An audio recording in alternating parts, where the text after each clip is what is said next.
বন্ধুরা, আসসালামু আলাইকুম। বন্ধুরা, বাংলাদেশের ভিতরে অসহযোগ আন্দোলন শুরু হয়ে গেছে।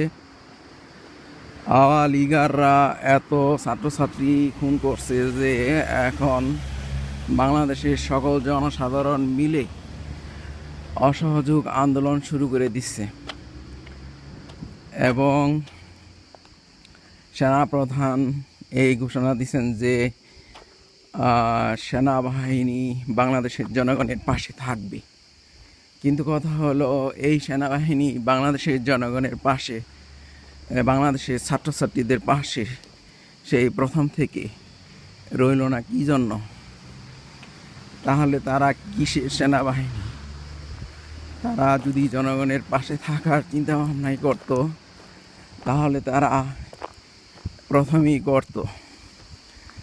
এ ধরনের সেনাবাহিনী বাংলাদেশে অগ্রহণযোগ্য। বাংলাদেশের জনগণ এ ধরনের সেনাবাহিনীকে মোটেই সাধারণভাবে মেনে নেবে না।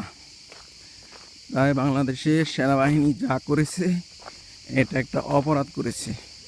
তাদের আগে উচিত ছিল বাংলাদেশের ছাত্রছাত্রীদের পাশে থাকা, বাংলাদেশের জনগণের আন্দোলনের পাশে থাকা, কিন্তু তারা সেটা করেন নাই। উল্টো আরও একটা অবৈধভাবে নির্বাচিত সরকারকে সাপোর্ট দিয়েছে। তারা অবৈধ নির্বাচিত সরকারকে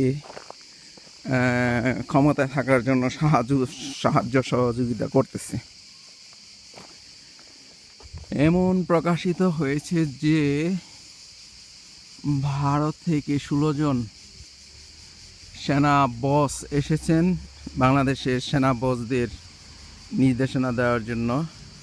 হাসিনা না থাকুক সেটা অন্য কথা, কিন্তু হাসিনাকে সরিয়ে অন্য যে আসুক, সে যেন ভারতের সেনাদের সাথে যৌথভাবে কাজ করে।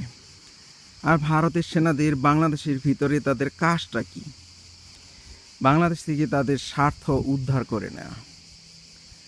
বিজেপির হুকুমে, নরেন্দ্র মোদীর হুকুমে বাংলাদেশ থেকে তারা স্বার্থ উদ্ধার করে নিবে। এ পর্যন্ত গত 16 বছরে আওয়ামী লীগ সরকার এই ভারতীয়দের কাছ থেকে কোনো স্বার্থই আদায় করতে পারে নাই। শুধু দিয়েছে আর সামনে তারা পারবেও না, যেহেতু তারা ভারতের কাছে জিম্মি, ভারতের সাথে চুক্তিবদ্ধ যে তারা কিয়ামত পর্যন্ত ক্ষমতায় থাকবে এবং ভারতের স্বার্থ তারা উদ্ধার করে যাবে বাংলাদেশের ভিতরে। আর সেজন্যই তাদের সেনাবাহিনীর লোকেরা বলে যে তাদের সাথে যৌথভাবে কাজ করতে হবে। ভারত শুধু তাদের স্বার্থ উদ্ধার করে নেওয়ার জন্য তাদের সেনাবাহিনীর সদস্যদের দিয়ে একথা বলিয়েছে যে তাদের সাথে যৌথভাবে কাজ করতে হবে। বাংলাদেশ এর যেই দল বাংলাদেশের জনগণের স্বার্থ সিদ্ধি করতে পারে না, ভারতের স্বার্থ সিদ্ধি করে শুধু, সেই দলের ক্ষমতায় থাকার কোনো যোগ্যতা নাই। আর তারা তো ভোটে নির্বাচিত কোনো দল নয়, তারা তো গণতান্ত্রিকভাবে নির্বাচিত একটা দল।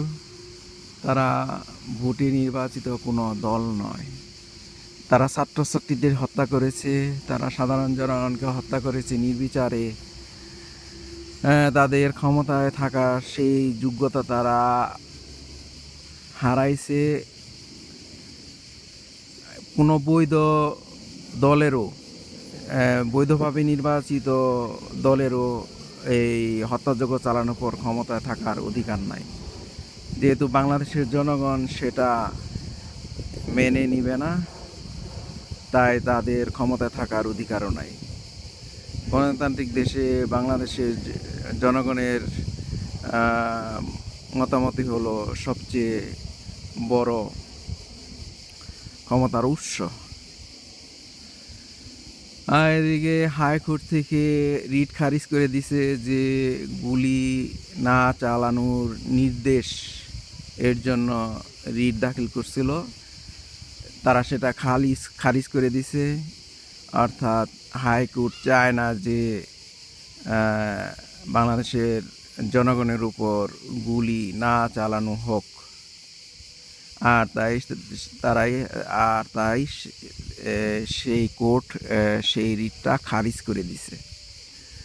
অর্থাৎ এই কোর্টের বিচারকরাও সরকারের গোলামি করে যাচ্ছে, অবৈধ সরকারের নির্দেশ মতো কাজ করে যাচ্ছে। তারাও গুলি চালানোর নির্দেশের পক্ষে, তাই তারা রিটটা খারিজ করে দিচ্ছে। কিছু কিছু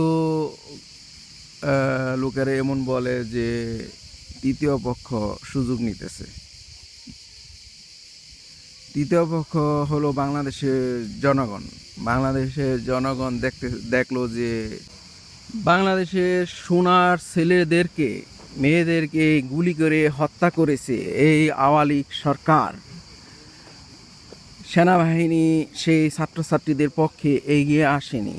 বিডিআর, র্যাব, পুলিশ কেউই সেই ছাত্রছাত্রীদের পক্ষে এগিয়ে আসেনি। তাই এসেছে তৃতীয় পক্ষ। আর তৃতীয় পক্ষ হলো বাংলাদেশের জনগণ। বাংলাদেশের জনগণকে অবশ্যই সত্যি যেটা, ন্যায্য অধিকার যেটা, সেটা আদায় করে আনতে হবে যারা ক্ষমতাসীন তাদের কাছ থেকে। আর এই ক্ষমতাসীনরা তো সম্পূর্ণভাবে অবৈধভাবে ক্ষমতা দখল করে আছে। সুতরাং অবৈধ ক্ষমতাসীনদের উচ্ছেদ করে নতুন করে গণতান্ত্রিক উপায়ে ক্ষমতায় বসাতে হবে অন্য কাউকে। তা না হলে বাংলাদেশের স্বাধীনতা সার্বভৌমত্ব টিকবে না। আর এমনভাবে করতে হবে যাতে কোনো মাদক ব্যবসায়ীরা, যাতে কোনো পাগল ছাগল লোকেরা, যাদের কোনো শিক্ষাগত যোগ্যতা নাই, তারা যাতে কোনোভাবেই সেই সংসদে না যেতে পারে। অবশ্যই শিক্ষাগত যোগ্যতা থাকতে হবে, কম হলেও তাকে এসএসসি পাস করতে হবে, বা এসএসসি পাস না থাকলেও অন্ততপক্ষে তাকে আলাদা একটা পরীক্ষা দিয়ে পাস করতে হবে, যেটা বাংলাদেশের সরকারি চাকরিতে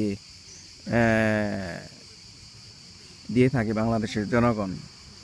সরকারি চাকরিতে ঢোকার বেলায় যেহেতু পরীক্ষা দিতে হয়, তাহলে সংসদে যারা ঢুকবে, যারা আইন তৈরি করবে দেশের জন্য, তাদের জন্য কেন পরীক্ষা ব্যবস্থা থাকবে না? তাদের কেন কোনো ধরনের শিক্ষাগত যোগ্যতা থাকবে না? তাদেরও পরীক্ষা দিয়ে সংসদে যেতে হবে। যদি তারা একাডেমিকভাবে কোনো সার্টিফিকেটধারী না হয়, তাহলে তাদেরকে অবশ্যই কোনো না কোনো পরীক্ষা, বিসিএস পরীক্ষার মতোই পরীক্ষা দিয়ে তারপরে ঢুকতে হবে সংসদে। এ ধরনের আইন ব্যবস্থা করতে হবে। তা না হলে তো পাগল ছাগল গণ্ডমূর্খ সবাই, মাদক ব্যবসায়ী সবাই সেই সংসদে প্রবেশ করবে। আর আমরা দেখতেছি যে সেরকমটাই, সবাই ঢুকতে পারতেছে সংসদে।